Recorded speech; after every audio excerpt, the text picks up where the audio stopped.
Hey everybody, it's Glenn and welcome to my kitchen. It's Saturday morning and this is Glenn's Gourmet Eats. Today I'm going to be making something I want to try for Thanksgiving, something new this year. They're actually called Cornsticks. It's pretty much cornbread, but it's put in a mold. I got these molds that are corn shaped now and we're going to give them a shot and see what happens. So let's get started. Okay, the first thing I'm going to do is set my oven rack to the lower middle position, which it is, and I'm going to preheat my oven to 450 degrees. Okay, while the oven's heating, I'm going to take my pan and I'm going to put it into the oven and it's going to heat with the oven. Okay, let's get to the ingredients here. I have 1 cup of yellow cornmeal, and I'm going to grab a fork over here. And I have that split. I have 2/3 of a cup in one pan and 1/3 in another pan. But we're going to put the 1/3 of a cup aside for now. And in this bowl, I have the 2/3 cup of the cornmeal. I have 2 teaspoons of sugar, 1/2 teaspoon of salt, 1 teaspoon of baking powder, and 1/4 teaspoon of baking soda. And I'm just going to give that a mix here. Get that incorporated. Again, my pans, my molds, I should say, are in the oven, preheating at 450 degrees at this point. All right, perfect. Let's put that aside. And what I have here is, on the stove, is I have 1/3 cup of water that's getting to a boil at this point. And I have 3/4 cup of buttermilk. Buttermilk's going to add that nice tart flavor to the cornbread, very southern-like. I have 1 large egg that I'm going to beat here. I'm just going to take it up here, and I'm just going to give it a little beating here. All right. Good. And then I have some corn oil. Best thing to use for this, it would be baking drippings, but I don't have that now, so I'm going to use the corn oil. If you don't have corn oil, you can use vegetable oil. That's fine too. So that's the ingredients we're going to start with. Okay, it seems the water's boiling at this point, so I'm going to turn off the heat, and I'm going to bring it over here. You can see here, and I'm going to put it into that 1/3 cup of cornmeal, and I'm going to give this a mix. And it's going to become thick. Actually, it's just cornmeal mush at this point. So we'll just give that a whisk here. Get it all incorporated in there into the water. Let those water molecules kind of soak in there and get in there pretty good. Okay, now I'm going to take my buttermilk and I'm going to slowly incorporate this in there with a whisk.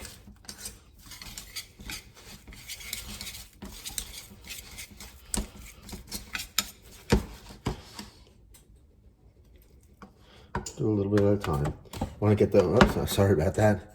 You want to get these lumps out of here, and if we pour it all in there, the lumps will be harder to get out, so I'm doing it gradually until it becomes like a smooth paste here, then I could get more in at a time. So let's get that. Oh, there we go. Get a little bit more in there. There. Got a little in my hand here instead of the batter. We're almost there. You can see how nice, smooth that's coming along.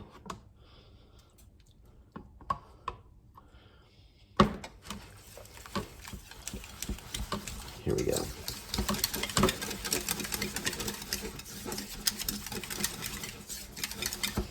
And we got 2 more things here, I guess. 2 more.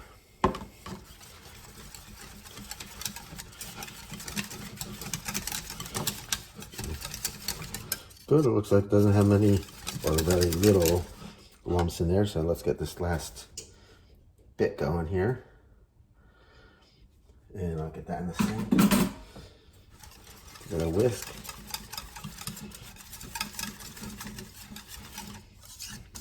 sure you get the edges here.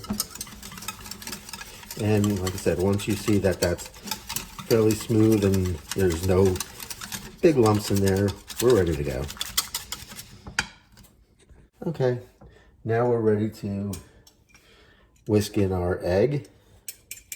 So put that in there.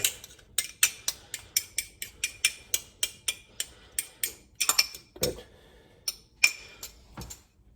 Eggs are always the binder, the stuff that will keep the batter together.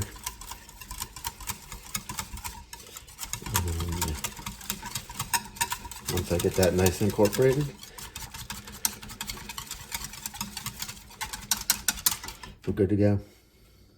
Okay, now we're gonna bring our dry ingredients over here, and we're gonna bring them into the wet ingredients.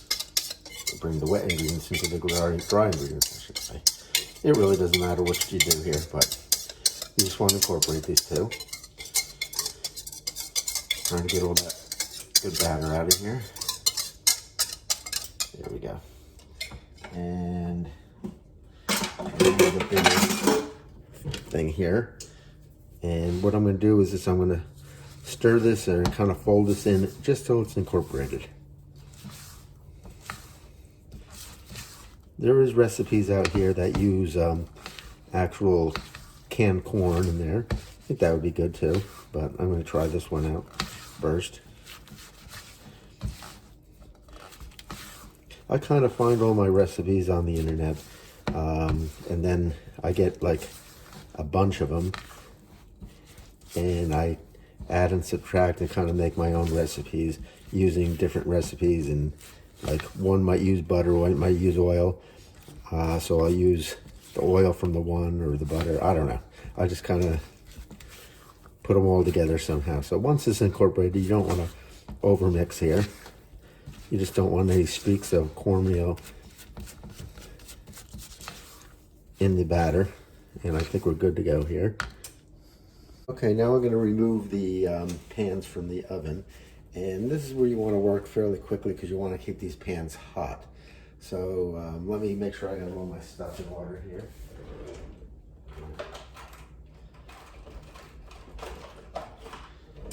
Have everything ready that I need here to work fairly quickly. All right, so let me get these pans out.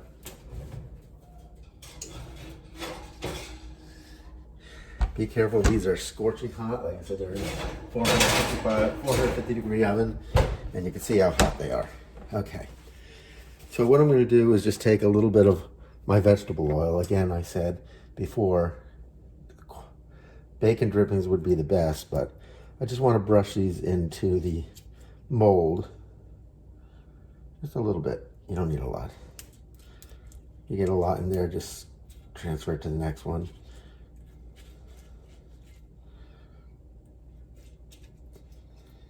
And then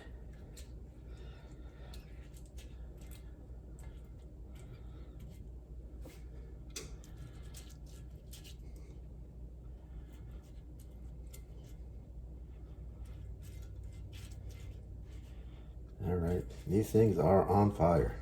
I feel the heat coming up. Cast iron really retains heat very well.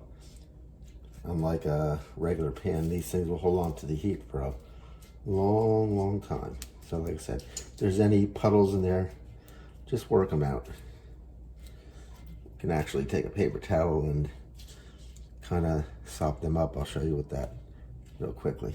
All right, I think we got everything that we want here. Let me grab a paper towel. Oh gosh. All right. Put that there for a second. Trying to work fast here. And grab the paper towel and just kind of get up all that excess that might be in there. You see me? Perfect, okay. And one paper towel for the oil I just dripped here. Okay. Now, I have this batter releaser. If you don't have one and you make a lot of cupcakes or stuff like that, get this. This is great. I'll show you why. Goes right into the mold here. And you don't have to worry about spilling all over the place. And you want to fill these up pretty much to the top.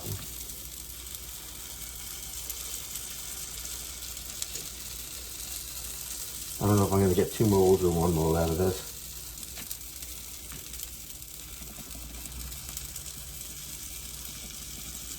I think we're going to get 1/6 out of this. Like I said, this is a trial for my Thanksgiving dinner. I'm going to try some cornbread this year. I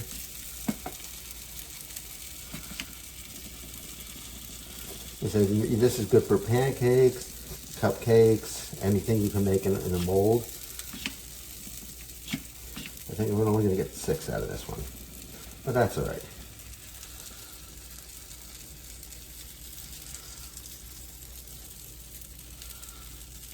We're good on this. All right. Put that down there. And grab another paper towel, and I'm just gonna clean these 2 areas here where I did overlap a little bit. All right, good. All right. Let's get these in the oven for 18 minutes. I'm probably gonna rotate them halfway through. So let's open my oven. Like I said, it's scorching hot. Be careful. Get them in there and set my timer for 18 minutes. And we'll come back and see what those look like. Okay, we got about 15 seconds left on this. Again, this pan's still hot, so that's how much this cast iron retains heat here.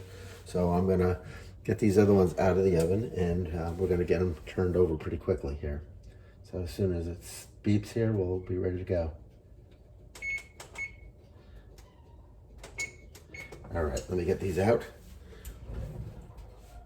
All right, let the heat escape.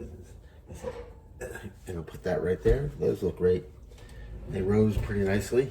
And like I said, we're gonna grab a knife here.